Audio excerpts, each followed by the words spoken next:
हरे हरे राम राम राम हरे हरे।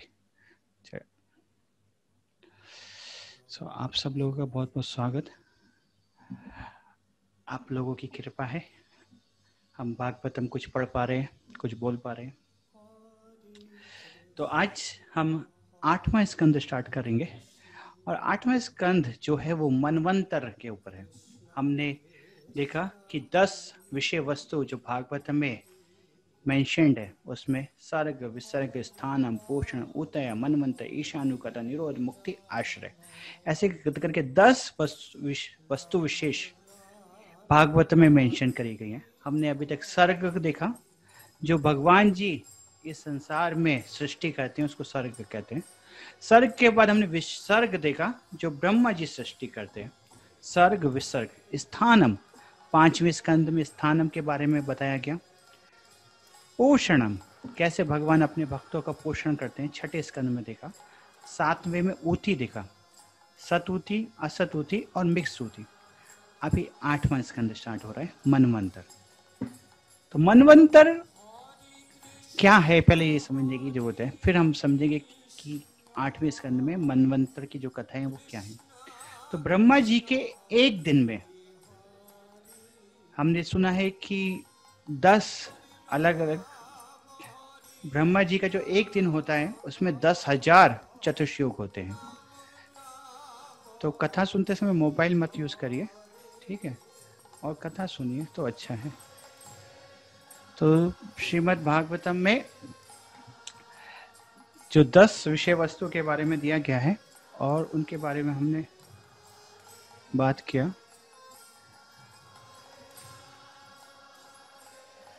एक सेकेंड।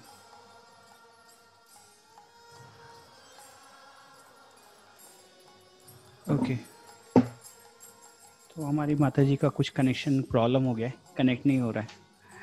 तो ऐसे बेचारे बूढ़े माता पिता ऐसे प्रॉब्लम होती रहती है। तो धन्यवाद हमारे साथ बियर करने के लिए। एक बार पूछ लेते क्या हो गया।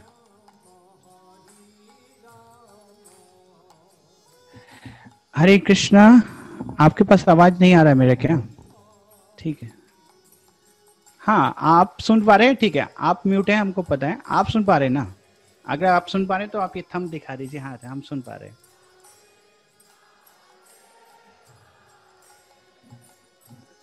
ठीक है, कृष्णा कृष्णा कृष्णा कृष्णा, ठीक है, ओके,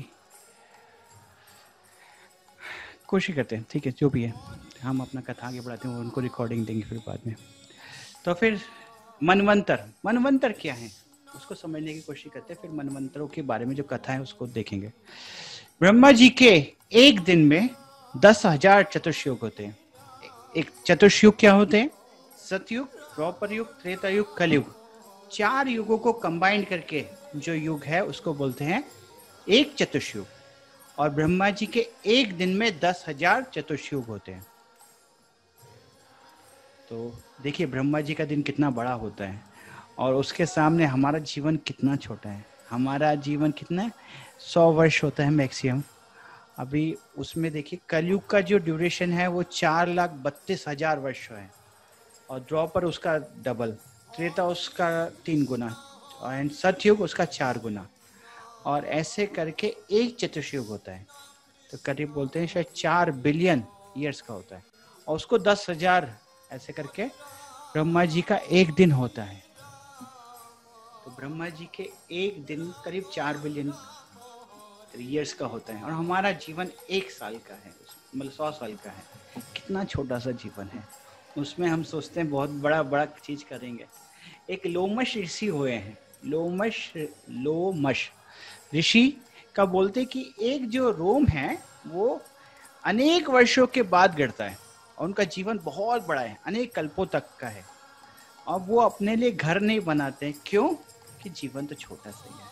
और हमारा जीवन जो 100 वर्ष का है उसमें हम सोचते हैं कि घर होना चाहिए, गाड़ी होना चाहिए, अलग अलग चीजें होनी चाहिए। तो फिर ब्रह्मा जी का जो जीवन इतना बड़ा है उनके सामने हमारा जीवन कुछ भी नहीं है। तो ब्रह्मा जी के जो एक दिन में 1,000 चतुर्युग हैं और उसमें 14 मनवंत्र होते हैं। 14 मनवंत्र, एक मनवंत्र 71 चतुर्युग का होता है। एक मनवंतर 71 चतुर्युग का होता है। 71 इंटू 14 करीब 1000। तो इस तरीके से ब्रह्मा जी के एक दिन में 1000 चतुर्युग होते हैं। तो प्रत्येक मनवंत्र में मैनेजमेंट चेंज होता है। जैसे भारत में सरकार हर 5 साल में चेंज होती है, वैसे ही हर 71 चतुर्युग के बाद नया मनवंत्र आता है। तो नए मनु बनते हैं, नए मनु के पुत्र आते हैं, नए इंद्र बनते हैं, नए देवता बनते हैं, नए सप्त ऋषि बनते हैं और उस मनवंत्र में भगवान एक मनवंत्र अवतार के रूप में आते हैं। इस तरीके से ये 6 चीजें उस मनवंत्र के लिए, हर एक मनवंत्र के लिए होती है। क्या क्या 6 चीज हो गई? मनु, मनुपुत्र, देवता, इंद्र और देवता, सप्तऋषि और मनवंत्र अवतार, ये 6 चीजें होती है। तो अभी हम ब्रह्मा जी का जब सबसे पहला दिन था, सबसे पहला दिन, तो उसमें जो सबसे पहले मनु थे वो थे स्वयंभू मनु, जिनका कथा हमने अभी तक सुना। ब्रह्मा जी के जन्म का पहला दिन, उस दिन जो उनसे पुत्र हुए, जो मनवंत्र स्टार्ट हुआ, उसमें जो मनु थे वो स्वयंभू मनु थे, जिनके बारे में हमने सुना। उनके 2 पुत्र, 3 पुत्रियां, आकुति, देवहूति, प्रसूति और उत्तानपाद, प्रियव्रत, ऐसे करके उनके वंशजों के बारे में अभी तक हमने सुना। अभी परीक्षित महाराज पूछते, मुझे अन्य मनुओं के बारे में बताइए, अन्य मनवंत्र के बारे में बताइए। दूसरे मनवंत्र में कौन मनु थे, तीसरे में कौन थे, चौथे में कौन थे, 5वें में कौन थे, और फ्यूचर में जो कौन कौन मनु होंगे, उन सबके बारे में मुझे बताइए। ये प्रश्न पूछते हैं 8वें स्कंद के आरंभ में। अभी देखिए कनेक्शन, आप देखिए कहाँ से लेके आएंगे। तो यहाँ पर वो अभी दूसरे मनु, तीसरे मनु, चौथे मनु, 5वें मनु, 6ठे मनु के बारे में बताएंगे। और अभी कौन सा मनु चल रहे हैं? 7वें मनु चल रहे हैं, जिसमें भगवान इस संसार में आते हैं।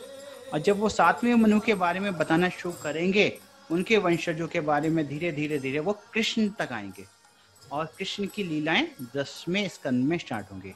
और 10वें स्कंद से पहले 9वें स्कंद में जो ये मनु चल रहा है, कृष्ण के आने से पहले क्या कौन कौन अवतार हुए, उनकी कथा आएंगी। इसलिए उनको बोलते ईशानु कथा।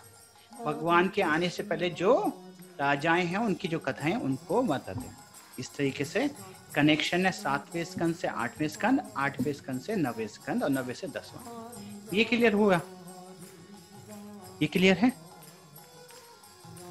तो हम 8वें स्कंद फिर आरंभ करेंगे, क्योंकि ये समझना बहुत जरूरी है कि मनवंत्र क्या है। विनोद प्रभु, इज इट क्लियर प्रभु? Okay, thank you. सो पिताजी, माताजी, क्लियर है क्या? अगर क्लियर है तो ऐसा थंब दिखाइए, ऐसा अंगूठा दिखाइए। हाँ, धन्यवाद। तो ऐसे करके दिखाई रहिए, तो हमको समझ में आएगा कि आप सुन रहे हैं और हमारी बात आपको समझ में आ रही है। धन्यवाद, बहुत बहुत धन्यवाद। तो फिर मनवंत्र का हमने समझ लिया। तो ब्रह्मा जी के एक दिन में 14 मनु होते हैं। स्वयंभू मनु की कथा अभी तक हो गई है।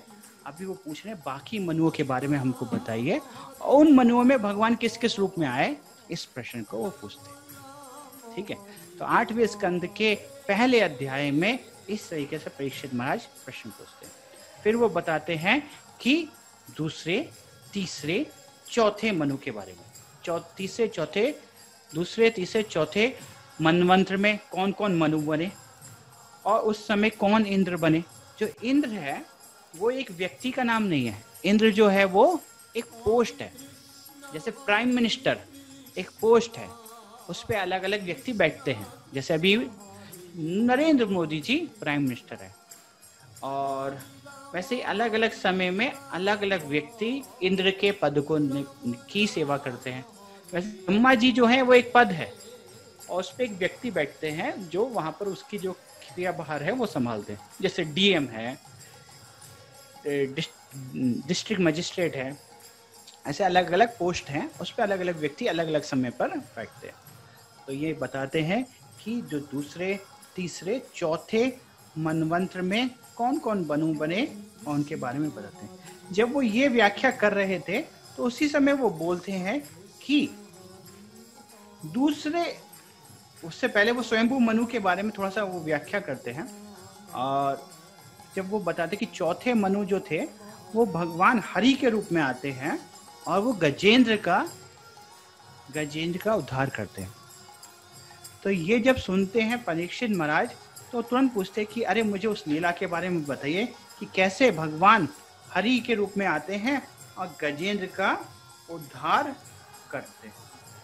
तो वो लीला दूसरे, तीसरे, चौथे 4 अध्यायों में गजेंद्र मोक्ष की कथा बताई गई है। उस कथा से पहले ही अध्याय में एक चीज और होती है, स्वयंभू मनु का रिटायरमेंट। जो पहले मनु थे वो अपना रिटायरमेंट लेते हैं। वो अपनी पत्नी शत्रुपा के साथ वन में चले जाते हैं और वन में 100 वर्षों तक कठिन परिश्रम करते हैं, बहुत तपस्या करते हैं, भगवान का ध्यान करते हैं। तो अगर आप श्रीमद् भागवतम खोलेंगे तो श्रीमद् भागवतम है माता जी, पिताजी आपके पास, निकालिए। क्यों नहीं निकाल रहे? तो फिर उसमें 8वें स्कंद का पहला अध्याय और उसका श्लोक नंबर 9 देखेंगे तो उसमें ऐसे करके भगवान की ग्लोरीज करते हैं, भगवान की प्रार्थना करते हैं, बहुत ही सुंदर प्रार्थना करते हैं स्वयंभू मनु भगवान की। बोलते हैं कि अगर 9वां श्लोक आपने देखा है तो 9वां श्लोक 8.1.9 बोलते हैं ये न चेतेत विश्वम, वो जो इस भगवान को चेतना देते हैं, वो भगवान इस संसार में सब कुछ देखते हैं और वो कभी सोते नहीं। यो जागृति शयने अस्मिन्, जो हमेशा जागते रहते हैं, जो हर चीज को हमेशा विटनेस करते हैं। नायम तम वेद वेदसा, जिनको कोई नहीं जानता लेकिन वो सबको जानते हैं। ऐसे करके स्वयंभू मनु भगवान को प्रार्थना करते हैं, ध्यान कर रहे हैं और भगवान को प्रार्थना कर रहे हैं। ये 9वें श्लोक से लेकर 13वें श्लोक तक स्वयंभू मनु भगवान की अलग अलग श्लोकों में प्रार्थना करते हैं। वो बोलते हैं कि भगवान इस संसार में, आप इस संसार के रचयिता हैं, आप इस संसार के मालिक हैं। और फिर दूसरे 10वें श्लोक में अगर आप देखेंगे तो वो वहाँ पे बोलते हैं तेन त्यक्तेन बुंझेता माँ गृध कस्य सुविधनम। ये ईशोपनिषद का पहले श्लोक के समान है। वो बोलते हैं कि इस संसार में हमारे भाग्य में जो लिखा है हमको उतना ही लेना चाहिए, उससे अधिक हमको, अगर उससे हम अधिक ले रहे हैं तो हम चोरी कर रहे हैं, लेकिन हमारे भाग्य में जो है वही हमको लेना चाहिए। फिर 11वें श्लोक में बोलते हैं यम पश्यति ना पश्यन्तम, वो बोलते हैं कि भगवान सब कुछ देखते हैं लेकिन हम भगवान को नहीं देख पाते। फिर बोलते तम भूत निलयम देवम, वो तम भूत, वो भगवान इस संसार में प्रत्येक वस्तु के आलय में सोर्स है। और फिर बोलते हैं कि हम उनकी उपासना करते हैं। फिर बोलते हैं 12वें श्लोक में कि भगवान का ना आदि है, ना अंत है, ना मध्य है। बोलते ना यस्य आदि अंतो मध्यम च स्वापरो ना अंतरम वही। ऐसा नहीं है कि भगवान के लिए कोई मेरा है, कोई पराया है। भगवान अंदर है, बाहर है, भगवान सर्वत्र है और भगवान सबके हैं। इस तरीके से बहुत ही सुंदर प्रार्थनाएं वो करते हैं। फिर 13वें श्लोक में वो बोलते हैं कि भगवान जो है वो सब चीजों के मालिक है। वो बहुत ही सुंदर एक एनालॉजी देते हैं, जैसे कि इस संसार में जो घड़ा है और जो पृथ्वी है, वो पृथ्वी से अलग अलग चीजें बनती है, पृथ्वी से सब अलग अलग चीजें बनती हैं। घड़ा पृथ्वी से बनता है और जो घड़ा है वो पृथ्वी पर ही आधारित है, पृथ्वी के ऊपर ही रखा जाता है। और घड़ा किससे बनता है? व्हील से। और व्हील किससे बनता है? वो भी पृथ्वी से का ही ट्रांसफॉर्मेशन है। तो इस संसार में प्रत्येक वस्तु पृथ्वी से आती है, पृथ्वी से बनती है और पृथ्वी में ही मिक्स हो जाती है। वैसे ये पूरा यूनिवर्स भगवान से आया है, भगवान से बना है और भगवान में ही चला जाता है। इस तरीके से बोलते हैं कि भगवान इस संसार में प्रत्येक वस्तु के मास्टर हैं, प्रत्येक वस्तु के निर्माता हैं, और भगवान इन सब चीजों में कभी फंसते नहीं। ऐसे करके बहुत सुंदर प्रार्थनाएं करते हुए वो स्वयं मनु वन में तपस्या कर रहे थे। तो एक दिन क्या होता है, कुछ असुर लोग वहां पर उनके ऊपर अटैक करते हैं। तो उस समय भगवान यज्ञ उनकी रक्षा करते हैं, और वहां पर आकर उनकी रक्षा करते हैं भगवान। और वो उस समय जो यज्ञ पुरुष हैं वो उनको ज्ञान देते हैं। इस तरीके से स्वयंभू मनु के अवतार के बारे में वो बताते हैं। इसके बाद फिर वो चारों मनमंत्र के बारे में बताते हैं, दूसरा, तीसरा, चौथा। और चौथे में जब वो बताते हैं कि भगवान हरि जो हैं वो इस संसार में आते हैं और गजेंद्र का कल्याण करते हैं, गजेंद्र की रक्षा करते हैं। तो इस तरीके से जब वो बोलते हैं तो उस समय वो परीक्षित महाराज पूछते हैं कि मुझे कृपया गजेंद्र मोक्ष की कथा सुनो। तो दूसरे अध्याय से वो कथा आरंभ होती है। तो इसमें बताते हैं कि कैसे एक बार गजेंद्र, जो सारे हाथियों के राजा थे, त्रिकुट पर्वत पर राज्य करते थे, त्रिकुट पर्वत पर रहते थे। वो जंगल के एक राट राजा थे। सारे जानवर उनको सम्मान करते थे, उनके आदेश को पालन करते थे।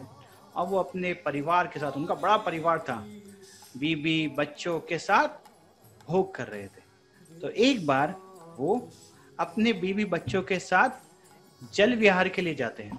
तो वहां पर वो एक सरोवर में जाकर जल क्रीड़ा करते हैं। बहुत ही सुंदर वर्णन है त्रिकुट पर्वत का। और जो वहां पर जो एक ऋतुमत करके बगीचा था, उसमें एक सुंदर सरोवर था, पूरे पुष्पों से भरा हुआ था। उसमें जाकर गजेंद्र वहां जाते हैं और अपने बच्चों के साथ और पत्नी के साथ वहां पर खेल कूद कर रहे होते, इंजॉय कर रहे होते। तो इस संसार में प्रत्येक व्यक्ति ऐसे ही सोचता है कि मैं भोग कर रहा हूँ, और वो सोचते हैं कि उनके जो भोग हैं वो जीवन भर चलते रहेंगे। जिसके पास भोग वस्तु है उसको लगता है कि मेरे भोग जीवन भर चलते रहेंगे। लेकिन जो काल है वो बहुत ही शक्तिशाली है, और इस जगह का नाम दुखालयम है। जब जगह का नाम दुखालयम है तो वहां पर सुख कैसे शाश्वत रह सकते हैं। तो फिर वहां पर काल के प्रभाव से एक अजगर आते हैं, और अजगर जो गज के पैर को पकड़ लेते हैं। गज बहुत प्रयास करते हैं अपने को छुड़ाने का, लेकिन जो चूंकि वो जल में थे उनकी शक्ति क्षीण होने लगी। फिर वो अपने बीवी बच्चों की तरफ देखते हैं कि वो मेरी रक्षा करेंगे। सारे बीवी बच्चे मिलकर गजेंद्र को पकड़ने की कोशिश करते हैं, लेकिन कोई भी गज के मगरमच्छ के मुंह से उनको निकाल नहीं पाते। उनकी शक्ति धीरे धीरे क्षीण हो जाती है। तो इसको परपट में प्रभुपाद जी लिखते हैं, क्योंकि गजेंद्र जो थे वो फॉरेन लैंड में थे। जो गज हैं वो पृथ्वी का जानवर है, अब वो जल में मगरमच्छ से लड़ रहा है तो उसकी शक्ति क्षीण हो जाती है। वैसे ही जो जीवात्मा है वो आध्यात्मिक जगत का प्राणी है, लेकिन इस संसार जो उसके लिए फॉरेन प्लेस है, यहाँ पर आता है और माया से वो सोचता है कि मैं जीत जाऊंगा। लेकिन माया से स्ट्रगल होता है। उसके बीबी बच्चे अपनी शक्ति से, पूरी शक्ति से वो कोशिश करता है कि माया से बच जाए, लेकिन वो माया से बच नहीं पाता।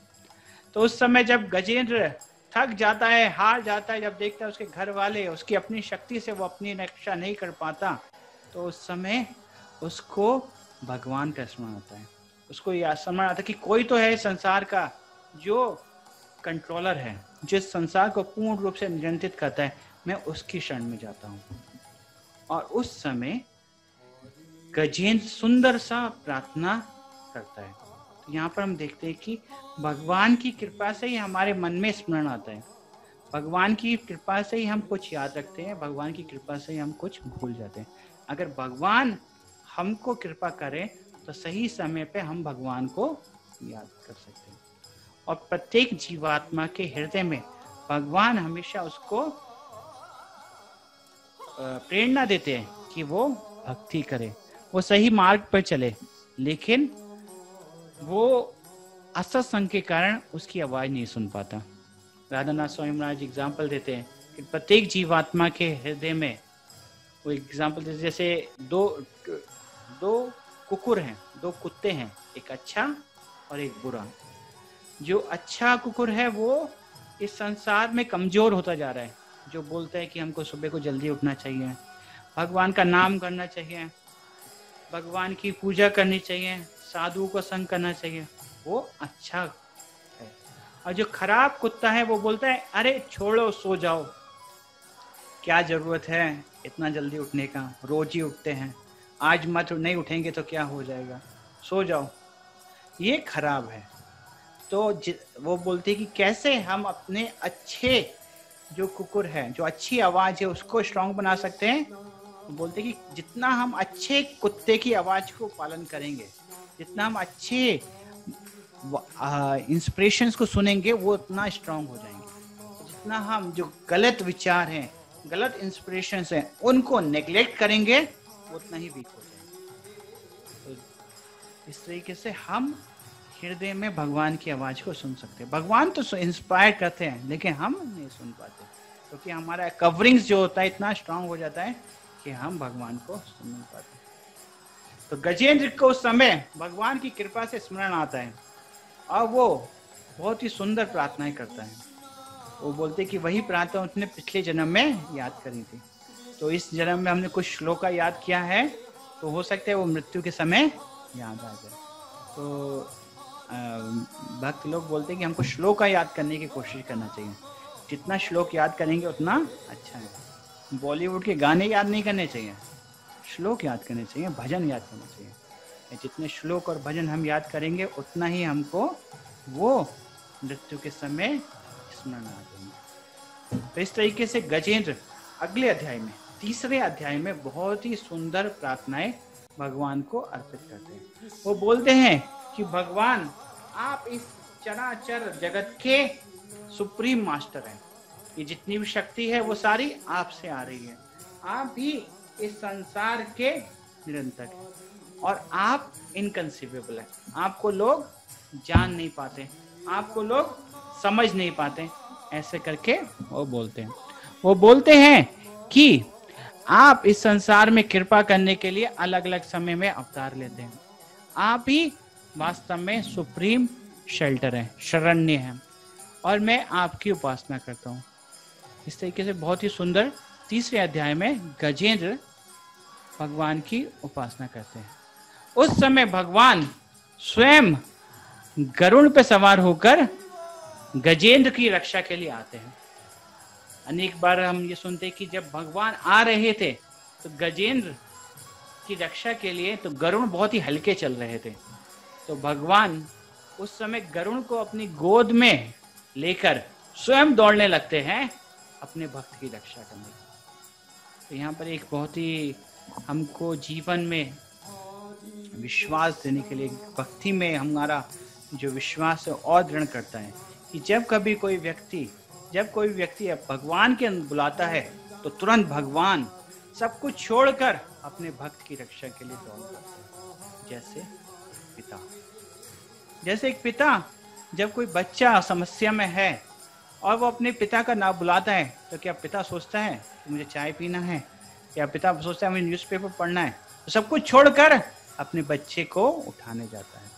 वैसे भगवान इस संसार के सारे पिताओं से ज्यादा प्रेम करते हैं, और वो तुरंत भाग के अपने गजेंद्र की रक्षा के लिए आते हैं।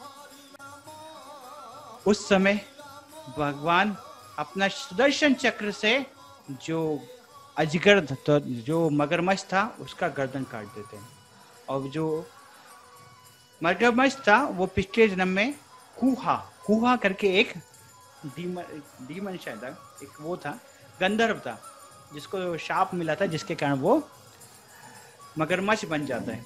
तो भगवान पहले उसका कल्याण करते हैं और फिर गजेंद्र को भगवान सारूप्य मुक्ति देकर अपने धाम ले जाते हैं। तो इस देखिए यहाँ पे अनेक शिक्षाएं हैं कि इस संसार में हमारे घर वाले, हम अपनी शक्ति से मृत्यु से, अजगर रूपी मृत्यु से, जिस मगरमच्छ रूपी मृत्यु से हम नहीं बच सकते, लेकिन भगवान का जब हम स्मरण करेंगे तो भगवान हमको बचा सकते हैं। तो उस समय परीक्षित महाराज पूछते हैं कि आप मुझे इनके पिछले जन्म के बारे में बताइए, कौन थे, कैसे इतना सुंदर प्रार्थना कर लिए, क्या कारण था, कैसे उनको शाप मिला, इसके बारे में वो पूछते हैं चौथे अध्याय में। तो बता दें कि ये पिछले जन्म में इंद्रदुम्न महाराज थे, और एक बार अगस्त मुनि उनके यहाँ आते हैं और वो अगस्त मुनि के अच्छे से स्वागत नहीं करते हैं, इसलिए अगस्त मुनि उनके ऊपर क्रोधित होकर उनके ऊपर शाप देते थे, जिसके कारण वो इस जन्म में एक गज के रूप में आ जाते हैं। तो एक चीज हम देखते हैं कि इंद्रदुम्न महाराज को जब अगस्त मुनि शाप दिए थे तो उन्होंने उस शाप को बहुत ही प्रसन्नता के साथ स्वीकार कर लिया था। क्यों? क्योंकि भक्तगण हमेशा जीवन में कुछ भी संकट आता है तो उसको कैसे समझते हैं कि मेरे अपने ही पापों का फल है, इसलिए आ रहा है, और जब ये आ जाएगा तो मेरे अपने पापों से मुक्त हो जाऊंगा, तो वो उससे प्रसन्न होते हैं। तो ये सोचकर वो भगवान, और वो एक चीज और सोचते हैं, पहला चीज कि मैं अपने कर्मों का ही फल है, दूसरा जो कुछ भी हो रहा है इस संसार में वो भगवान की सैंक्शन के बगैर नहीं हो रहा, तो ये भगवान के द्वारा सैंक्शन है, ये भगवान के द्वारा अप्रूव्ड है, इसलिए मैं इसको स्वीकार करता। तो इंद्रदुम्न महाराज वहां पर उसको प्रसन्नता से स्वीकार करते हैं शाप को, और इस जन्म में भगवान का स्मरण करके भगवान के धाम वापस चले जाते हैं। हमने उधर भी देखा था कि जब अजामिल का कथा के बारे में कर रहे थे, तो अजामिल जब भगवान का नाम लेते हैं तो तुरंत भगवान दौड़े दौड़े वहां पर आ जाते हैं। इस तरीके से गजेंद्र मोक्ष की कथा दूसरे, तीसरे, चौथे अध्याय में बताने के बाद चौथा अध्याय यहाँ पर समाप्त होता है। पांचवें अध्याय में अगले मनवंत्र के बारे में वो बताना शुरू करते हैं। पहला मंत्र स्वयंभू मनु, दूसरा मनवंत्र स्वरोचन, दूसरा जो मनवंत्र मनु थे वो थे स्वरोचिष मनु, फिर उत्तम, तामस और रेवत। अभी रेवत मनु के बारे में बताते हैं।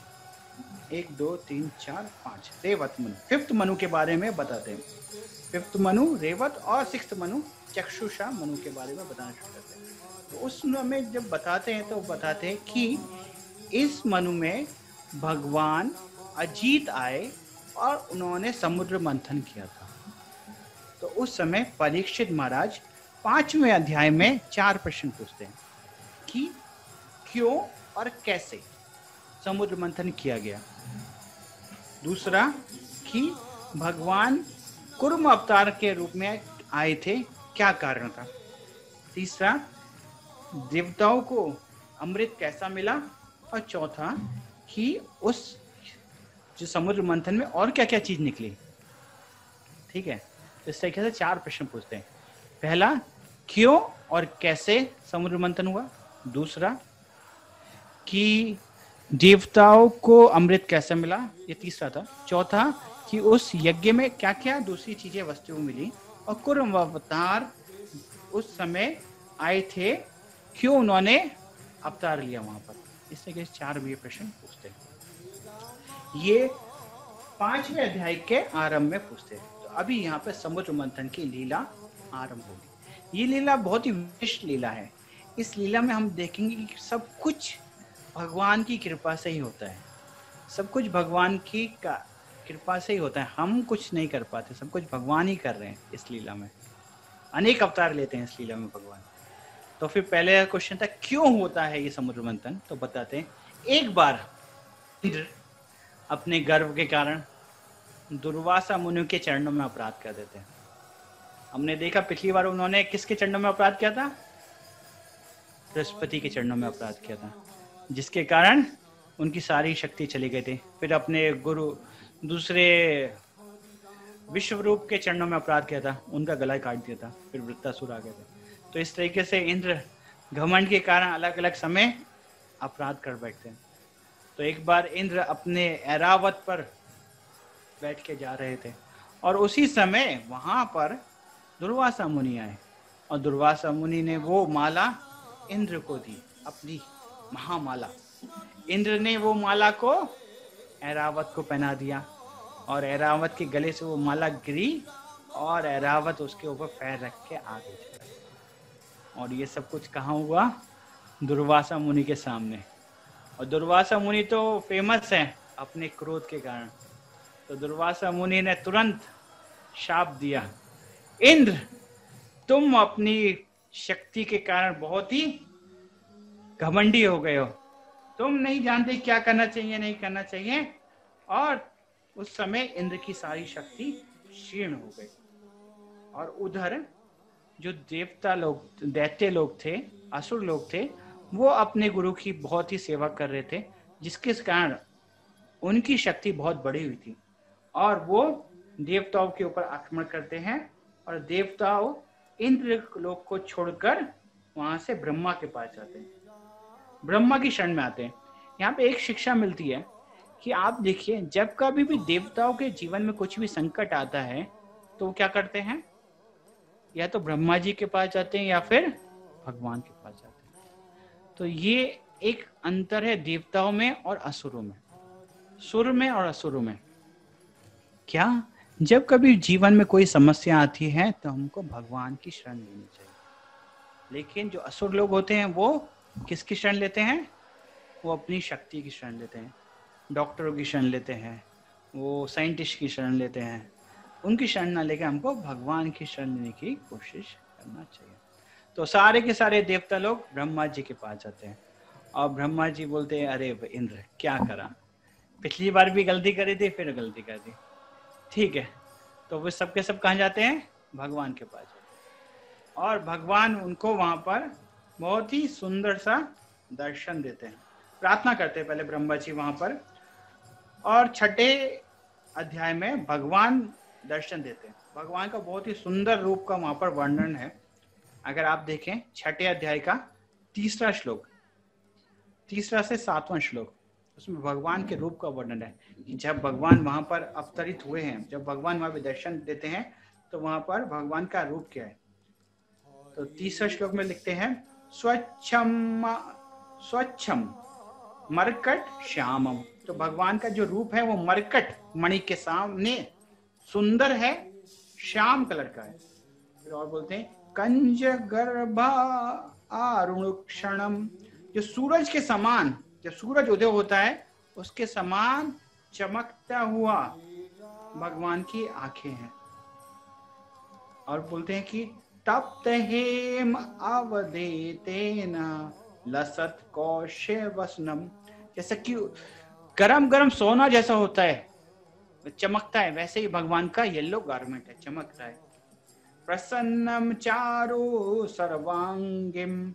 भगवान का जो रूप है वो बहुत ही प्रसन्न में आनंद देने वाला है, चारु सुंदर है, और सारे अंग भगवान के ऐसे ही हैं। सुमुखम सुंदर भ्रुवम। सुमुखम, भगवान का जो मुख है बहुत ही सुंदर है, और सुभ्रुवम, भगवान की जो आईब्रोज हैं बहुत ही सुंदर है। महामणि क्रीटेना, भगवान बहुत ही सुंदर मणियों से जड़ित मुकुट पहने हुए हैं। और फिर बोलते हैं, केयूर अभयम चाभूषितम। अलग अलग भूषणों से वो आभूषित हैं। इस तरीके से बहुत सुंदर वहां पर वर्णन है भगवान के रूप का। और समय ब्रह्मा जी और सारे देवताओं को जब दर्शन मिलता है तो वो बहुत ही सुंदर प्रार्थनाएं भगवान को करते हैं। और फिर भगवान बोलते हैं एक आइडिया। अभी देखिए भगवान क्या आइडिया देते हैं, बहुत ही इंटेलिजेंट आइडिया है। अभी आप मुझे बताइए कि ये ठीक है या गलत है। तो भगवान बोलते हैं कि देवताओं, अभी तो आप हार गए हैं, आपके पास शक्ति भी नहीं है, और उधर दैत्यों के पास बहुत शक्ति है। तो एक काम करो, आप अभी दैत्यों से संधि कर लो, और संधि करके जो क्षीर सागर है उसको मंथन करो, और क्षीर सागर का मंथन करके जब अमृत आएगा वो अमृत मैं तुमको दिलवा दूंगा, और उस अमृत का पान करने से तुम शक्तिशाली हो जाओगे, और तब तुम दैत्यों को हरा सकते हो। फिर एक उदाहरण देते हैं, बोलते हैं कि जैसे कि अगर एक टोकरी में चूहा और एक सर्प बंद है, तो सांप को क्या करना चाहिए? चूहे को खा लेना चाहिए क्या? बोले नहीं, उसको चूहे के साथ दोस्ती करना चाहिए, क्योंकि सांप तो उस टोकरी को काट नहीं सकता, चूहा टोकरी को काट सकता है। तो चूहा टोकरी को काटेगा तो सांप बाहर निकलेगा, सांप बाहर निकल के चूहे को खा सकता है, लेकिन अंदर खा लेगा तो फिर तो कभी बाहर नहीं निकलेगा।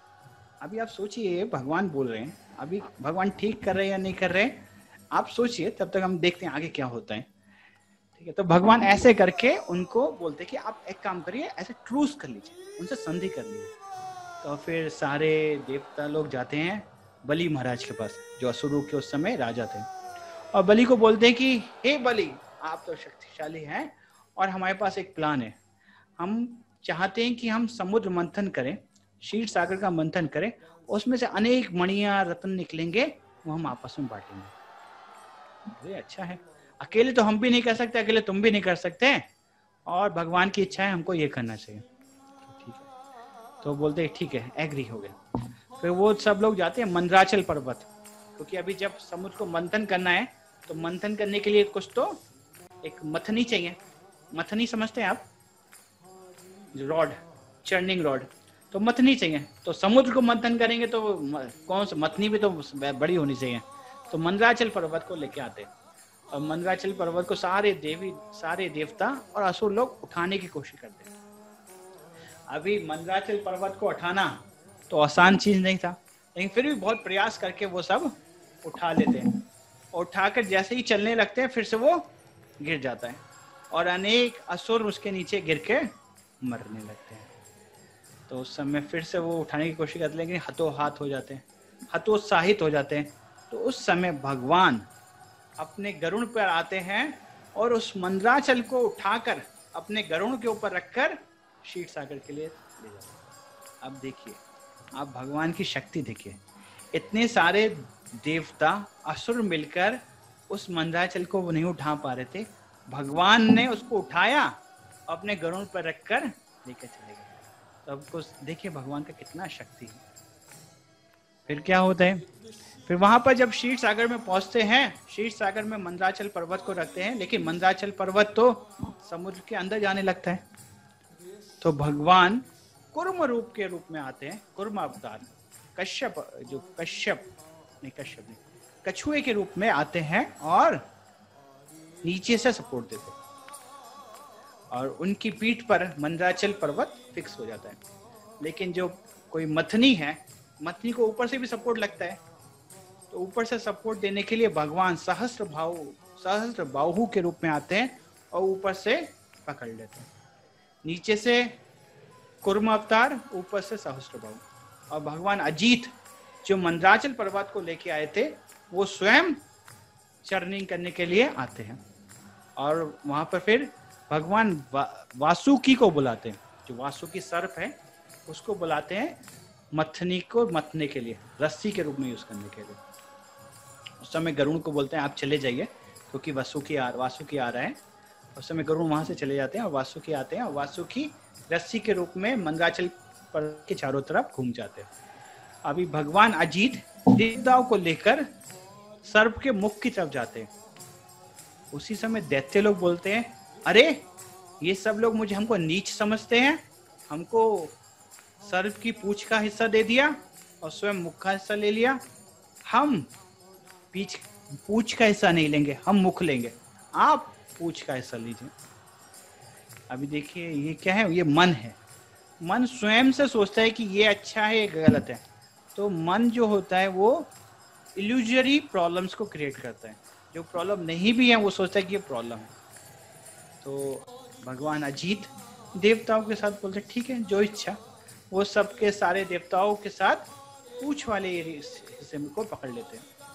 अभी असुर मुख की तरफ है और सुर और भगवान अजीत वासुकी की पूंछ की तरफ है।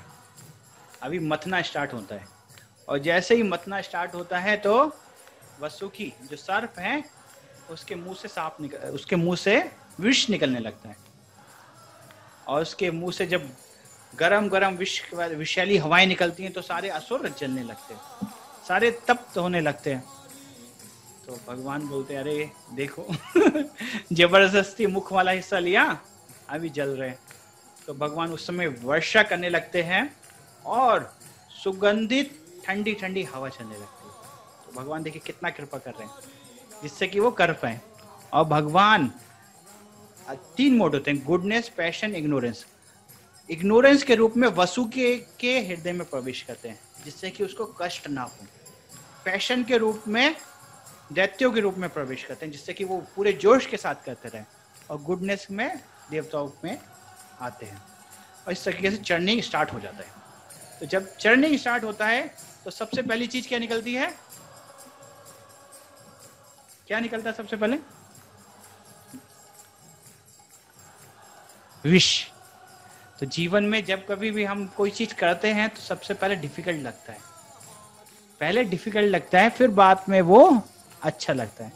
जब भक्ति का मार्ग पे हम लगते हैं तो स्टार्टिंग में कष्ट होते हैं। सुबह को उठना कष्ट लगता है, 16 माला कष्ट करता है, लेकिन अगर उस कष्ट को उठाते रहें तो बाद में हमको वो अमृत मिलता है। तो पहले विष आता है, पहले डिफिकल्टीज आती हैं, लेकिन बाद में अमृत मिलता है। लेकिन भौतिक सुख जो है वो आरंभ में लगता है अमृत के समान है, लेकिन अंत में विष के समान होते हैं। रसगुल्ला खाएंगे तो लगेगा अमृत, लेकिन खाने के बाद बोलेंगे डायबिटीज बढ़ गया, बाद में अमृत के समान। तो जीवन में भोगने को लगता है कि हाँ अच्छा, पहले अच्छा लगता है कि लेकिन बाद में लगता है कि वो विष के समान है। लेकिन जो भक्ति के मार्ग में पहले लगता है कि मुश्किल है, लेकिन बाद में वो अमृत के समान होता है। तो सबसे पहले आता है विष। और कौन सा विष? हलाहल विष। और जब हलाहल विष आता है तो सब लोग परेशान हो जाते हैं, क्योंकि उस विष से सारे के सारे लोग जलने लगते हैं। तो फिर भगवान अजीत बोलते हैं कि हम सबको आशुतोष की शरण लेनी चाहिए, भगवान शंभुनाथ की शरण लेनी चाहिए। भगवान अपने भक्त को ग्लोरीफाई करने के लिए, भगवान अपने भक्त को ग्लोरीज देने के लिए ऐसा करते हैं। तो देवता लोग शिव जी के पास जाते हैं, तो शिव जी को बोलते हैं कि हे शंभुनाथ, आप ही हमको इस समस्या से बचा सकते हैं। अब ये हलाहल विष आया है जो सारे तीनों लोगों को जला रहा है, आप कृपया करके उसको पी लीजिए। तो शिव जी क्या करते हैं? पी लेते हैं। शिव जी पहले पूछते हैं सती को, हे पार्वती क्या करें? तो गृहस्थ आश्रम में एक ये शिक्षा मिलती है, जब कभी कुछ करना है तो पत्नी से पूछ लेना चाहिए कि करें या ना करें, ठीक है। लेकिन सब कुछ नहीं पूछना चाहिए, संन्यास लेने से पहले नहीं पूछना चाहिए कि संन्यास ले या नहीं ले नहीं तो जवाब तो नाम ही आने वाला है। तीर्थ यात्रा जाए या ना जाए वो नहीं पूछना चाहिए, चले जाना चाहिए। राधा गोविंद महाराज बोलते हैं, अरे देखिए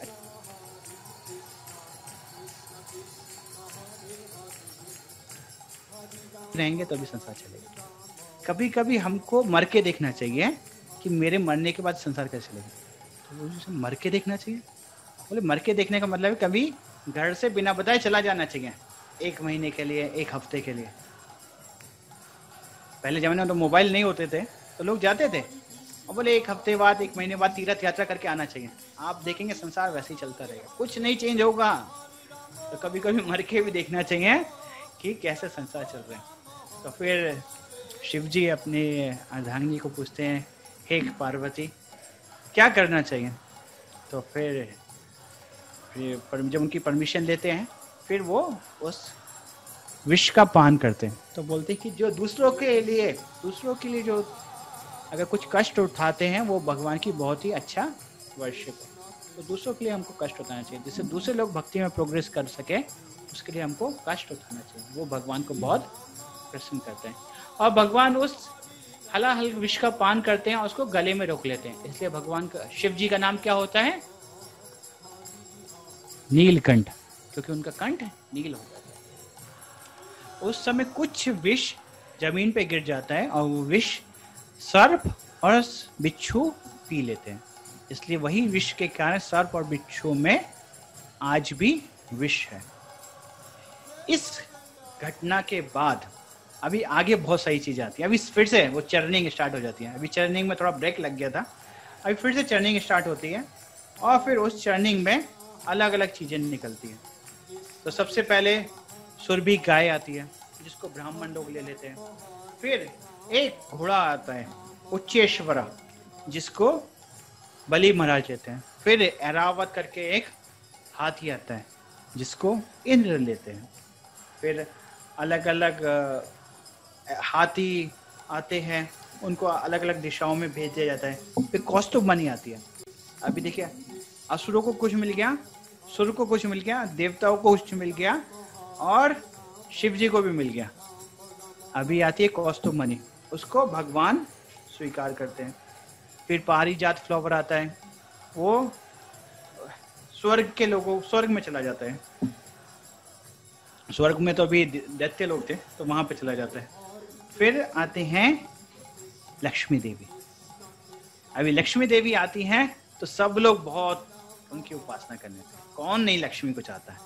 देवता लोग भी लक्ष्मी को चाहते हैं, दैत्य लोग भी लक्ष्मी को चाहते हैं, साधु लोग भी लक्ष्मी को चाहते हैं, हर कोई लक्ष्मी को चाहता है। तो सब लोग आते हैं, लक्ष्मी जी की उपासना करते हैं, उनका अभिषेक किया जाता है। अलग अलग रिवर वहाँ पर आती हैं, उनका अभिषेक करती हैं और फिर वो उनको प्रार्थना करते हैं, आप ही स्वीकार कर लीजिए, आप किसको स्वीकार करना चाहते हैं। तो उस समय लक्ष्मी देवी सब जगह जाती हैं, सबको देखती हैं। तो देखती हैं कोई तो बहुत ही तपस्या करता है लेकिन बहुत ही क्रोध वाला है, तपस्वी है लेकिन बहुत ही क्रोध वाला है, तो उसको शादी नहीं करेंगे।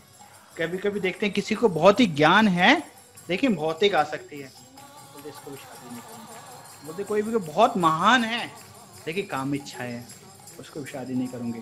बोलते कि कोई बहुत बड़ा शक्तिशाली है लाइक इंद्र के समान, लेकिन वो दूसरों पर निर्भर है। कोई बहुत ही त्यागी है लेकिन मुक्ति नहीं है जिसके पास। ऐसे अलग सब लोग को देखती है, फिर कोई भी उनको ऐसा व्यक्ति नहीं मिलता जिसमें कुछ ना कुछ कमी है। फिर वो भगवान के पास बोलते भगवान ही है इसमें कोई कमी नहीं है। भगवान पूर्ण रूप से त्यागी हैं लेकिन तब भी वो प्रेम करेंगे। वो सबसे ज्यादा त्यागी हैं, सबसे ज्यादा तपस्या करते हैं लेकिन तब भी उनके अंदर क्रोध नहीं है। पूर्ण रूप से ज्ञान है लेकिन भौतिक आसक्ति नहीं है। वो पूरे महान है लेकिन काम भावना नहीं है। और सारे ज्ञान है, इस तरीके से वो वरमाला को लेकर विष्णु के गले में पहना देती है। इस तरीके से अलग अलग चीजें आ गई हैं, विष आ गया है। अभी क्या आएगा? अभी अमृत। और उस समय धनवंतरी, भगवान धनवंतरी के रूप में आते हैं और हाथ में लेकर अमृत। अभी मुझको एक प्रश्न है आपसे, आप बताइए भगवान ने कितने अवतार यहाँ पर लिए? इस समुद्र मंथन में कितने अवतार लिए?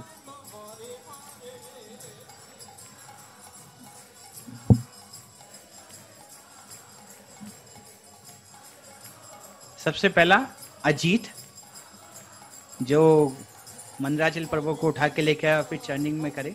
दूसरा कुर्म अवतार, नीचे से सपोर्ट करने के लिए। तीसरा अजीत सहस्त्रबाहु, जो कि ऊपर से सपोर्ट कर रहे थे। और अभी ये आए हैं धनवंतरी।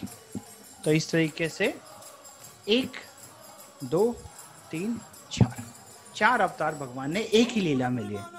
और बगिए अगर भगवान ना होते क्या ये लीला हो पाती?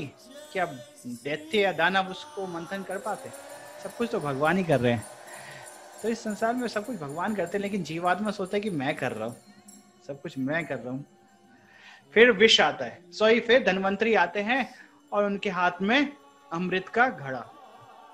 और फिर सारे देवता लोग देख रहे हैं और दैत्य लोगों उसको लेकर भागने लगते हैं। देवताओं के सामने ही सामने सारे दैत्य लोग उस घड़े को लेकर भागने लगते हैं। फिर भगवान अजीत देवताओं को बोलते कि बेटा चिंता मत करो, मैं देखता हूँ। और उधर सारे के सारे असुर आपस में लड़ रहे हैं, बोल रहे हैं नात्वम नात्वम नात्वम अहम पूर्वम। अरे तुम नहीं, मैं पहले, ऐसे करके आपस में लड़ रहे हैं। अरे मैं लूंगा, अरे मैं लूंगा। अभी घड़ा एक कभी किसी के हाथ में, कभी किसी के हाथ में, ऐसे करके हो रहा है। आपस में लड़ने लगते हैं, कोई किसी को देने के लिए तैयार नहीं है। उसी समय वहां पे एक बहुत ही सुंदर युवती आती है। उधर से अजीत भगवान गायब हो जाते हैं और यहाँ पे एक बहुत ही सुंदर युवती आती है, जिसको देख के सारे दैत्य लोग झगड़ना बंद कर देते हैं। सबको लगता है कि ये युवती मेरे सामने एक तरफ ही देख रही है और मैं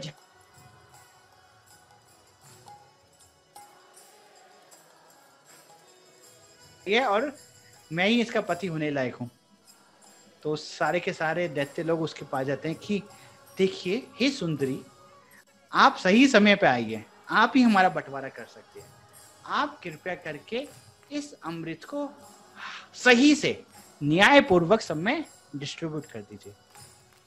ऐसे करके वो सारा का सारा अमृत का घड़ा उस युवती के हाथ में दे देते हैं।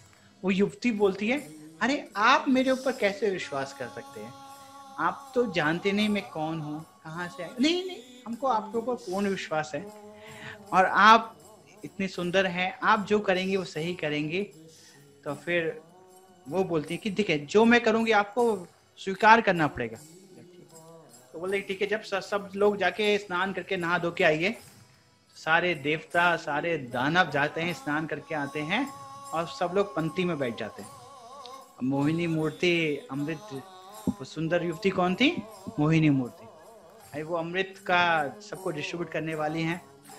तो सब लोग पंक्ति में बैठे हुए हैं, सारे देवता सारे दानव। तो वो सबसे पहले देवताओं को देना शुरू करती है।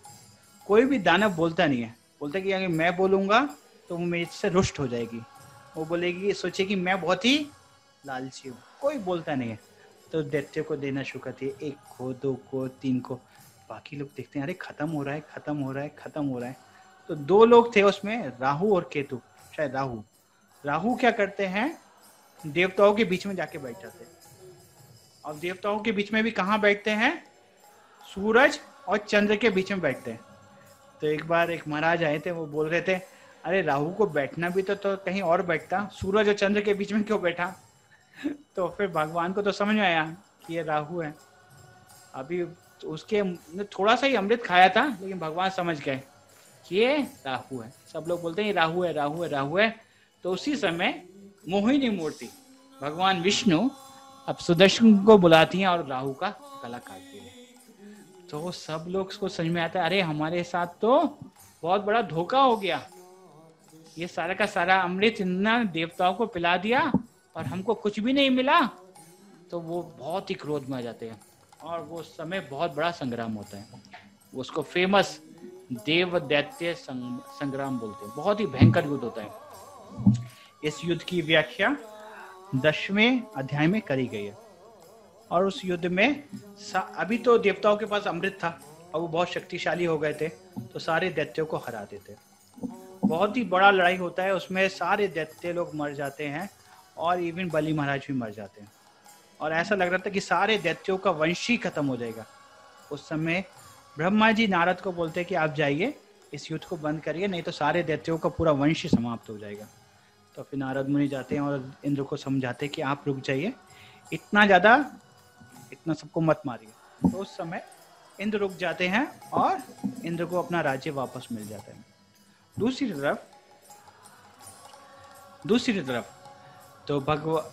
तरफ क्या होता है, जो उनके दैत्यों के जो गुरु थे शुक्राचार्य, वो सारे दैत्यों के शरीर को लेते हैं और संजीवनी मंत्र के द्वारा उनको दोबारा से जीवित कर देते हैं। और वो अपने गुरु की बहुत ही अच्छे से सेवा करते हैं और गुरु से बहुत सारी शक्ति प्राप्त करते हैं। उधर ये इस तरीके से ये लीला वहां पर रुकता है थोड़ा सा। और उधर शिव जी जो होते हैं, उस समय भगवान के मोहिनी मूर्ति के अवतार के बारे में सुनते हैं। बोलते हैं कि भगवान ने मोहिनी मूर्ति अवतार लिया था और बहुत ही सुंदर अवतार था, उनकी भी इच्छा होती है उस अवतार को देखने। तो इस मोहिनी मूर्ति अवतार के बारे में हम कल को कथा करेंगे और कल को हम देखेंगे कैसे भगवान बलि के यज्ञ में जाते हैं और उनसे 3 पग भूमि लेकर उनको सब कुछ ले लेते हैं, लेकिन सब कुछ दे देते हैं। और अभी कल को देखेंगे। तब तक आप सोचिए कि भगवान ने जो किया वो अच्छा किया गलत किया। भगवान ने वो ट्रूस करा, उनको बोला कि संधि कर लो, और संधि करके अमृत ले लिया और देवताओं को अमृत कुछ दिया नहीं, देवताओं को सारा अमृत दे दिया, दैत्यों को कुछ अमृत नहीं दिया। तो आप तब तक सोचिए भगवान ठीक करे या गलत करे। और कल को हम बात करेंगे कैसे भगवान उसके आगे लीला करते हैं। श्रील प्रभुपाद की जय और भक्तवृंद की जय। हरे कृष्ण। यस प्रभु जी। प्रभु वो तो फिर गजेंद्र मोक्ष के जो लीला हुआ था वो आपका चौथे मनवंतर में हुआ था। इस मनवंतर जो अभी हम लोग का 7वां चल रहा है इसमें नहीं है, ये आगे मनवंतर का कहानी है। जी प्रभु जी। तो जितने सारे हम लोग स्टोरी सुनते हैं इसमें, तो वो सब अलग अलग मनवंतर का है, वो सब एक्चुअली मिक्स होकर के भागवतम में आ जा रहा सारा। जी प्रभु जी। Okay okay, thank you. 7वां मनवंत्र जो है, जो अभी करंट मनवंत्र है, उसकी कथा हम नवे स्कंद से स्टार्ट होगा, जिसमें भगवान आएंगे। तो उसमें सूरज वंश और चंद्र वंश के बारे में कथा करेंगे। पहले भगवान राम की कथा आएगी, फिर चंद्र वंश की कथा आएगी और फिर भगवान श्री कृष्ण का जन्म होगा। तो वो हम नवे स्कंद में देखना शुरू करेंगे। आशा करते हैं परसों को नवा स्कंद स्टार्ट करेंगे। प्रभु कल इसी में होगा ना, जूम में अब चलेगा ये मीट सारा अभी? हाँ। क्योंकि 1-2 लोग आज ज्वाइन नहीं कर पाए, मैं कोशिश कर रहा हूँ उन लोगों को फिर से एक बार ये करने की। ठीक है, ये बेटर है ना उससे? हाँ जी, ये बेटर है। ठीक है, हरे कृष्ण की जय। जय।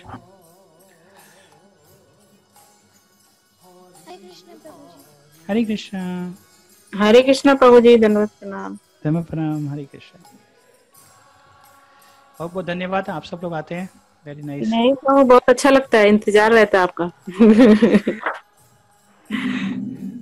धन्यवाद। अब एक्चुअली क्लास बहुत अच्छा हो रहा है, बहुत सुंदर हो रहा है क्लास। हाँ, क्योंकि वो भागवत म्यूट हो गया प्रभु जी आपका। धर्म में है बहुत सारा, तो वो सारा समझ में आ रहा, तो उसका वो सीक्वेंस समझ में आ रहा वो आपसे सुनने से, कि कैसे कहाँ पर वो फिट हो रहा है, कैसे करके। हाँ। थैंक यू प्रभु जी। हरे कृष्ण। हरे कृष्ण प्रभु जी। हरे कृष्ण। हरे